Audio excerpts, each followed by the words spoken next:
ये जितने पीछे बैठे हैं, मेरी आपसे रिक्वेस्ट है कि ये जो आपके सामने आज बैठे हुए हस्तियां हैं, ये आपको रोज इकट्ठी नहीं मिलेंगी। Please careful for your future also. You all are lucky. You are having a wonderful vice chairman, vice president of this institution, Sri Lalit Agrawal ji.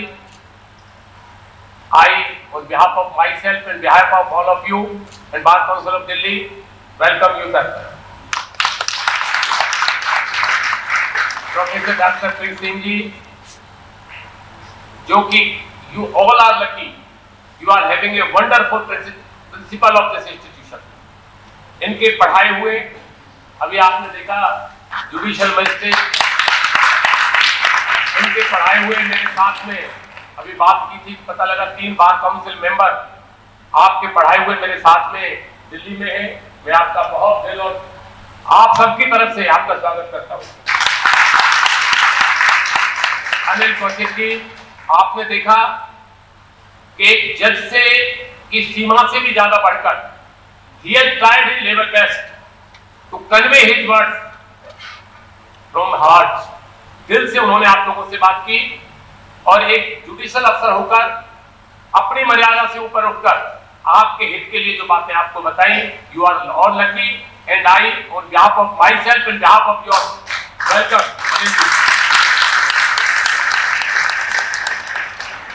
Professor Khurana ji, मैं आपका भी मंच पर स्वागत करता हूं और यहाँ जितने भी मेरे दिल्ली के साथी मुझे नजर आ रहे हैं, शायद मूड कोर्ट में एक जज के रूप में होंगे, मैं आपका हृदय से स्वागत करता हूँ। मेरे काफी मित्र हैं और जो यहाँ के प्रोफेसर स्टाफ जिन्होंने आज इस कार्यक्रम को रखा है और मुझे बुलाया है, मैं आपका दिल से आभार प्रकट करता हूँ और सभी स्टूडेंट से एक रिक्वेस्ट करता हूँ, ये टाइम रोज नहीं आएगा, ये आज है तो आज ही आएगा।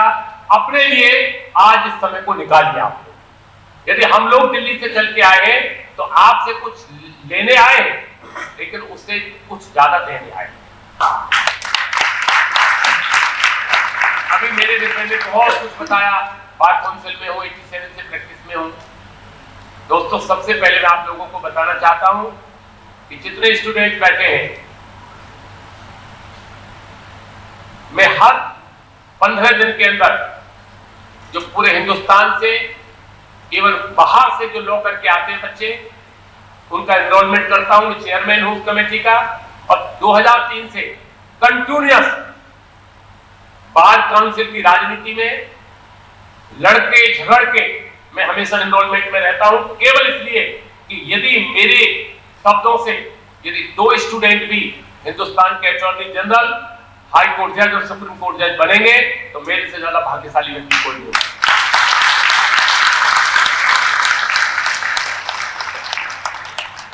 अब आप कहेंगे कैसे बनेंगे? पीछे बैठकर मोबाइल चलाकर कैंटीन में चाय लेकर घर जाकर कि मैं पढ़ाया, ऐसे नहीं चलेगा। मैं सभी से एनरोलमेंट में एक बात कहता हूं, परसों भी थी, करीब 500 बच्चे थे उसमें, कि आज तक जो गलतियां की, कायदा तो मैंने की कहता है कि हम कॉलेज में जाएं। मैं हर कॉलेज में कम से कम पिछले हफ्ते लगातार था। मेरे कल रात को बहुत पेन था बैक में, इवन देन अभी भी मुझे पेन है, लेकिन आपके लिए आना इसलिए जरूरी है कि मैंने वायदा किया था। यही एक वकील की जिम्मेदारी है। मैं हर एक से कहता हूं कि किसी बच्चे ने, जिस समय आपने 12th किया, किसी ने मेहनत की तो NLU गया, किसी ने मेहनत की दिल्ली यूनिवर्सिटी गया, क्लैट से उसने लॉ कॉलेजों में गया, जोधपुर गया, भोपाल गया, कलकत्ता गया, हैदराबाद गया। हमने जितनी मेहनत की, जितना गुड़ डाला, उतना हमने एजुकेशन ली। यदि हम आज इस कॉलेज के अंदर हैं, यदि आप उन लोगों से कंपटीशन करोगे तो आपको उनसे 10 गुनी ज्यादा मेहनत करनी पड़ेगी, तभी उस कंपटीशन के अंदर आप आओगे। और उस मेहनत के लिए कोई वो अलग से क्लास अटेंड नहीं कर रहे। यही प्रोफेसर वो है जिनके जजेस बनाए हुए हैं, यही प्रिंस सिंह जी वो है जो बार काउंसिल के मेंबर बना रहे हैं, ये वो है जो आपको पढ़ा रहे हैं। लेकिन यदि हम मन के अंदर ये धारणा करेंगे कि हम तो इस कॉलेज के अंदर पढ़ते हैं, वो वहां पढ़ते हैं, NLU में पढ़ते हैं, वो ज्यादा होशियार होंगे, इसलिए होशियार होंगे कि वो हमसे आपसे 10 गुनी ज्यादा मेहनत करते हैं। आईपीसी सेम है, गुरुओं का सम्मान करते हैं, मेहनत पहले की उन्होंने, कंप्लीशन रेट किया, हमारी जिम्मेदारी तो उनसे ज्यादा बन गई। लॉ की एजुकेशन सबसे इजी है दुनिया में, रिक्शा वाले भी कर रहे हैं, क्रिमिनल कर रहे हैं, 11th का लड़का, चपरासी का लड़का, पुलिस का ऑफिसर का लड़का, वकीलों का लड़का, हर एक आदमी लॉ कर रहा है। लेकिन लॉ करने के बाद वकील बनना, ये गारंटी है कॉलेज की कि आपको बनाएंगे, ये गारंटी है बार काउंसिल की आपको एनरोल करेंगे। लेकिन जिस दिन से ऑल इंडिया का रिजल्ट आया है, मैं आपको 170 लोगों की लिस्ट दे दूंगा जो डेली टेलीफोन कराते हैं कहीं ना कहीं से कि गोस्वामी जी पास हो सकते हैं। इस चीज को आज मेरे बच्चों, आज यदि इतना सीख के चले जाओगे, मेरी बातों का प्रभाव इन सारे यूनिवर्सिटीज का आप समझ लोगे, तो आपको ये मौका नहीं आएगा कि आपको ऑल इंडिया का टेस्ट क्लियर करना है। आप सारे होशियार हो, सारे काबिल हो, subject to condition if you will do the hard work. दोनों बताएगी, यहाँ टेस्ट में आप किताब रख के पढ़ सकते हैं, यदि हम नकल भी अकल से नहीं कर सकते तो ऐसी वकालत करने का फायदा क्या है? मूड कोर्ट का क्या मतलब 2010 से पहले नहीं था? आप हमसे पूछिए हम लोग कैसे रहे, कैसे जज साहब ने काम किया, कैसे प्रोफेसर साहब बने, कैसे ललित जी बने, कैसे खुराना जी बने, कैसे मेरे साथी बने। दोस्तों उस समय भी I want to give example, मैं नंदगांव जगह है बरसाना, मथुरा पढ़ने जाता था 55 किलोमीटर दूर, बाई बस, बाई ट्रक, और वहां कॉलेज में किसी के बच्चे नहीं आते थे पढ़ने, तो प्रोफेसर कहते थे कि मैं एक को कैसे पढ़ाऊंगा। और उस समय प्रोफेसर वो होते थे जो कॉलेजों में पढ़ाते भी थे, वकालत भी करते थे, पॉलिटिक्स भी करते थे। तो हम कहते थे कि मैं अकेला हूं, मुझे पढ़ाइए आप, और ना पढ़ाइए तो बातचीत करिए।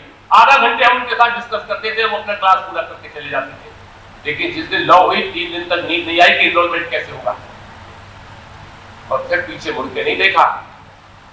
वकील बनना यहां से बनोगे, बार काउंसिल इनरोल करेगी, लेकिन बढ़िया वकील बनना, अच्छा वकील बनना, इंटेलिजेंट वकील बनना, उसके लिए आपको हार्ड मेहनत करनी पड़ेगी, ईमानदारी से।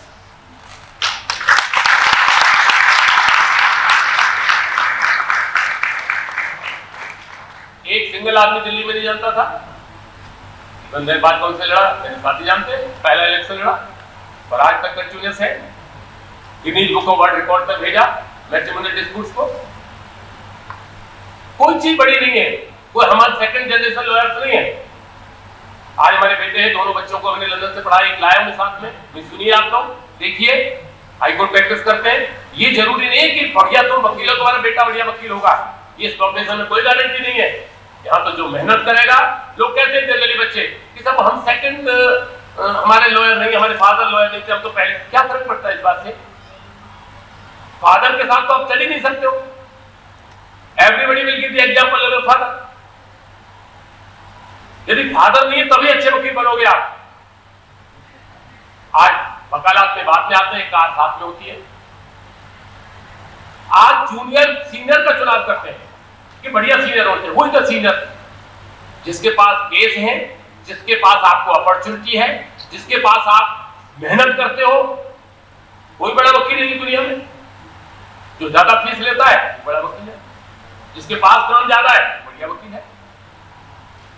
आज जो हिंदुस्तान के बड़े बड़े वकीलों के हम 7 नाम लेते हैं, लेकिन वो किस युग के वकील हैं? जब देश स्वतंत्र हुआ, सन 50 के बाद के वकील हैं सब। आज का कंपटीशन उनके कंपटीशन से 100 गुना ज्यादा है। एलएलबी तो करके चले जाओगे, माँ बाप को खुशी होगी, मेरा बच्चा 3rd ईयर में, मेरा बेटा 4th ईयर में, मेरा 5th में एनरोलमेंट हो गया। लेकिन उसके बाद यदि इस एजुकेशन का प्रभाव बढ़ रहा है तो इसका कंपटीशन भी बढ़ रहा है और काम भी बढ़ रहा है। पहले लॉ फर्म नहीं थे, आज लॉ फर्म भी है। लेकिन मन को मजबूत करिए, हमें करना क्या है। लॉ फर्म में जाना है तो लॉ फर्म का मन बनेगा, जुडिशरी में जाना है, अब जज साहब ने जुडिशरी का मन बनाया होगा किसी टाइम पर, तो आज जज बन गए। कल मैं आप लोगों के माध्यम से उन्हें कांग्रेचुलेशन भी दूंगा कि शायद नेक्स्ट टाइम जब आप बुलाओगे तो इस सेशन जज होंगे।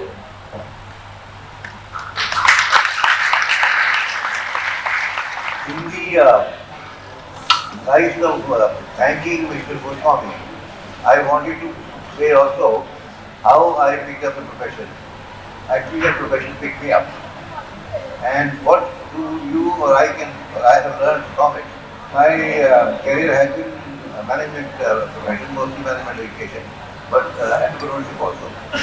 Uh, and the law is also a profession of practice and what we can learn from it. By the way, I was born in Rohtak, and 1964, I went out for the first batch of electronics engineering in Chandigarh. Then I was the first person in Haryana at that time, which was formed in 66, to join IIM Ahmedabad. And I only applied for IIM Ahmedabad. I didn't want to go to Calcutta because the mind was made up. I fortunately became the first gold medalist of the Institute of Comedy. So I became the first gold medalist. I'd gone from Rohtak. My English was poor. I had gone to a convent or uh, residential school. And from day one, the institute we had cases. Case study, I had never heard of the word in Chandigarh. Then I learned, because Harvard faculty was still there, they were the collaborators, that Harvard Law School was the first law school to start teaching law with case study. And then the Harvard Business School followed it after a few years, and they became the leading practitioners of case method of learning. Now I skipped 30-40 years. In the better institutes of management, including IIM Ahmedabad, they primarily teach through the case method, not by classroom lecture lessons. Law schools in Europe and US primarily teach through case method, not through lectures. Now we come to what was said at one level, that by preaching that drafting skills would be very good. Today the profession is taking a different direction, whether it's chartered accountancy or it is law or it is management. In management, in finance field, your main thing is digital. 80%, 90%, 95%, 99% is digital. Things you could not have imagined will go digital, that for every 1 rupee of thing you buy, you can exchange it digitally. But you would not have been able to imagine. In chartered accountancy, with the accounting and digital finance, a lot of things have gone and pushed into the digital side. Now marketing, digital marketing is increasing by the day. We can get anything practically today, even the elephant at home. Somebody is typing in appreciation or okay. Now therefore, what I suggest is that a profession, which is law, is also a lifelong learning profession, like management and accountancy. One should go for the e-learning, take outside courses also. There are a number of websites where there are courses of very good institutions, including Harvard, and one should adopt that. Since digital marketing and digital finance is expanding at a fast rate, including India, especially India, for finance, unbelievably, the practice of law, especially commercial, will shift towards that direction. So I would just, with this simple advice on the basis of study of 50 years of these professions in India also, that you ought to be ready for digital and the artificial intelligence from tomorrow. Thank you very much.